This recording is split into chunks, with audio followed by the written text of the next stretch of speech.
한국을 빛낸 100명의 위인들 1절. 한국을 빛낸 100명의 위인 단군 할아버지. 아주 먼 옛날 하늘나라에 환웅이라는 왕자가 있었어요.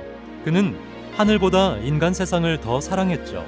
환웅은 바람과 구름, 비의 신과 함께 하늘에서 내려왔어요. 어느 날 곰과 호랑이가 환웅에게 빌었어요. 호랑이는 포기했지만 곰은 끝까지 참았죠.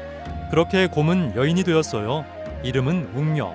웅녀는 아이를 낳게 해달라고 하늘에 매일 빌었죠. 환웅과 웅녀와의 사이에서 한 아이가 태어났어요.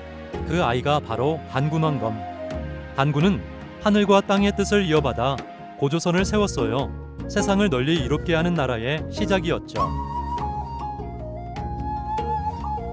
한국을 빛낸 100명의 위인들을 고구려 동명화. 옛날 북부여의 하늘 아래 알이 하나 떨어졌어요. 그 안에서 한 아이가 태어나니 그 아기가 바로 주몽 활을 쏘면 백발백중. 왕의 다른 아들들이 주몽을 시샘했어요. 결국 쫓겨나듯 남쪽으로 도망가게 됩니다. 쫓기던 주몽이 큰 강이 길을 막자 하늘에 외쳤어요. 그러자 물고기와 자라떼가 나타나 다리를 만들어 주었어요. 힘들게 도착한 그곳은 졸본. 그는 나라를 세우고 이름을 고구려라 합니다. 하늘의 뜻을 이은 사람을 고주몽 동명왕입니다. 한국을 빛낸 100명의 위인들 백제 온조왕. 고구려의 주몽에게는 두 아들이 있었어요. 비류와 온조. 하지만 친아들 유리가 나타나자 형제들은 새로운 길을 선택해야 했어요. 온조와 비류는 어머니 소선호와 함께 남쪽으로 향했어요. 형 비류는 바닷가 미추홀을 선택.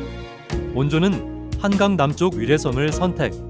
결국 비류는 후회하며 온조의 나라로 합류했고 나라 이름은 십제에서 백제로 바뀌었습니다.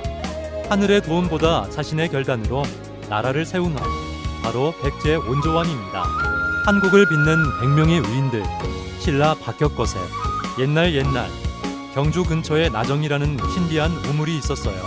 어느 날 하늘에서 빛이 내리더니 우물가에 커다란 하얀 알이 떨어졌어요.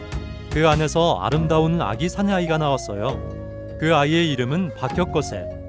영리했던 혁거세는 13살이 되자 사람들은 그를 왕으로 추대했죠. 참은 그의 왕비 아령부인도 용의 알에서 태어났다고 전해져요. 두 사람은 서로를 아끼고 백성을 사랑하며 나라를 평화롭게 다스렸답니다. 한국을 빛낸 100명의 위인들 광개토대왕. 고구려의 땅은 산이 많고 강이 깊은 나라였어요. 그곳에 태어난 소년, 이름은 담덕. 훗날 위대한 광개토대왕이 될 인물이었죠.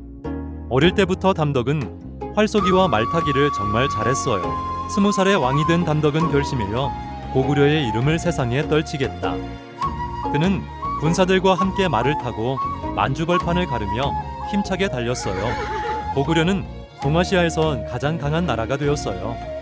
광개토대왕은 땅을 넓히는 것과 함께 백성을 지키는 것도 소중히 했답니다. 한국을 빛낸 100명의 위인들 신라 장군은 이사불. 옛날 신라에는 용감하고 지혜로운 장군이 있었어요. 그의 이름은 이사부. 바다를 건너 우산국을 평화롭게 다스린 인물이죠. 신라 지증왕 시기에 신라가 동해의 섬나라인 우산국을 정벌하려 했습니다. 이사부는 우산국 정벌을 위해 고민했어요. 이사부는 커다란 나무로 사나운 사자를 만들고 배에 태워 우산국으로 보냈어요. 우산국 사람들은 놀라 외쳤죠. 무서운 사자가 온다. 항복하자. 이사부는 싸우지 않고도 나라를 얻었어요. 힘보다 지혜로 세상을 다스린 신라의 장군, 그가 바로 이사부예요. 한국을 빛낸 100명의 위인들 백결선생. 덕방아. 신라 때 부귀영화에는 관심 없고 검은고연주에 몰두한 음악가 백결선생이 있었어요. 설날이 다가오자 마을엔 떡을 만들려는 방아 찢는 소리가 가득했어요. 하지만 백결선생 집에는 떡을 찌을 쌀이 없었어요. 쿵덕쿵덕, 쿵덕쿵덕. 백결 선생님 댁에서 무슨 방아 소리지? 그런데 방아 찢는 소리는 백결 선생이 검은고로 만든 소리였어요. 알고 보니 백결 선생의 아내는 남들은 떡을 만드는데 자신들은 굶주려야 하는 처지가 서러웠어요. 백결 선생은 아내를 위로하기 위해 검은 고를 타서 떡방아 찢는 소리와 매우 비슷한 소리를 만들었던 거예요. 이 곡조가 세상에 전해져 유명한 방아 노래가 되었다고 합니다. 한국을 빛낸 100명의 위인들요. 삼천궁녀 의자왕은 백제 마지막 왕 의자왕은 처음엔 강한 리더십으로 백제를 다시 일으켰어요. 하지만 제위 말년 사치와 방탕으로 국정을 돌보지 않았다고 해요. 백성들은 굶주리고 피폐해졌어요. 그러던 어느 날 신라와 당나라 연합군이 쳐들어왔어요. 왕은 부여의 낙화함으로 피신했죠. 삼천궁녀가 눈물로 왕을 바라보았어요. 그들은 절벽 아래로 몸을 던졌어요. 하지만 삼천궁녀 자결 이야기는 백제 멸망의 비극성과 의자왕의 타락을 극대화하기 위해 후대에 만들어진 이야기라고. 한국을 빛낸 100명의 위인들 황산벌 계백. 백제가 위기에 처했을 때 마지막까지 싸운 장군이 있었어요. 전쟁터로 떠나기 전 가족에게 마지막 인사를 했죠. 그는 황산벌에서 신라 김유신 장군의 군대와 싸웠어요. 끝까지 물러서지 않았지만 결국 백제는 무너지고 말았습니다. 사실 백제는 신라와 당나라 5만 대군의 단 5천의 군사로 맞서 싸웠어요. 백제는 멸망했지만 마지막까지 백제를 위해 사우나 계백의 충절은 잊을 수 없습니다. 한국을 빛낸 100명의 위인들 황산벌 전투 화랑 관창. 황산벌 전투에서 신라군은 백제에 연달아 패하고 있습니다. 신라군은 사기를 높이기 위해 전장에 나갈 어린 화랑이 필요했어요.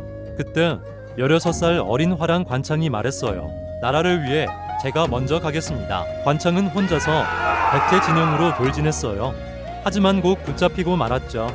계백은 그 용기에 감탄하며 이 어린 장수의 목숨은 아깝구나, 돌려보내라. 하지만 관창은 돌아오자마자 끝까지 싸우겠다는 마음으로 다시 달려갑니다. 계백은 관창의 충성심에 놀랐지만 신라군의 사기를 꺾기 위한 마지막 수단이었기 때문에 관창을 살려보낼 수 없었습니다. 그 용기에 신라군은 크게 울었고 황산벌 전투는 신라의 승리로 바뀌었습니다.